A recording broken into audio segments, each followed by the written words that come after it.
போலீசாரை பயன்படுத்தி குற்றவியல் வலையமைப்பை பணி நீக்கம் செய்யப்பட்டுள்ள போலீஸ் மா அதிபர் தேசப்பந்து தென்னக்கோன் வழிப்படுத்தியுள்ளமை அம்பலமாகியுள்ளது. தனது பதவிக்காலத்தில் அவர் இந்த குற்றவியல் வலையமைப்பை வழிநடத்தியுள்ளதாக சட்டமா அதிபர் திணைக்களம் மேன்முறையீட்டு நீதிமன்றத்திற்கு அறிவித்துள்ளது. வெலிகம பகுதியில் உள்ள ஹோட்டல் மீது தாக்குதல் நடத்த தேசப்பந்து தென்னக்கோன் கட்டளையிட்டுள்ளமை விசாரணைகளில் தெரிய வந்துள்ளதாக சட்டமா அதிபர் திணைக்களம் சார்பில் மன்றில் ஆஜராகிய மேலதிக சொலிசிட்டர் ஜெனரல் திலீப பீரிஸ் கூறினார்.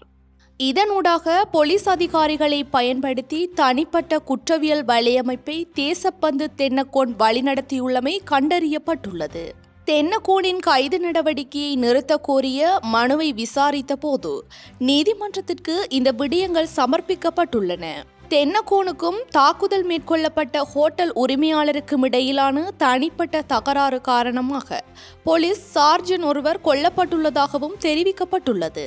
தென்னக்கோன் தனிப்பட்ட தகராறுகளை தீர்த்துக் கொள்வதற்கு போலீசாரை துணை ராணுவ படையாக பயன்படுத்தியதாக மேலதிக சொலிசிட்டர் ஜெனரல் மன்றுக்கு சுட்டிக்காட்டியுள்ளார். பிப்ரவரி 27 முதல் தேசப்பந்து தென்னக்கோன் தாம் கைது செய்வதை தவிர்த்து வருவதாகவும் அவர் தீவிரமாக தேடப்படுவதாகவும் மேன்முறையீட்டு நீதிமன்றத்திற்கு அறிவிக்கப்பட்டுள்ளது. இந்நிலையில் தம்மை கைது செய்வதை தடுக்க கோரி தென்னக்கோன் தாக்கல் செய்த மனு மீதான தீர்ப்பை மார்ச் 17 மேன்முறையீட்டு நீதிமன்றம் அறிவிக்க உள்ளது.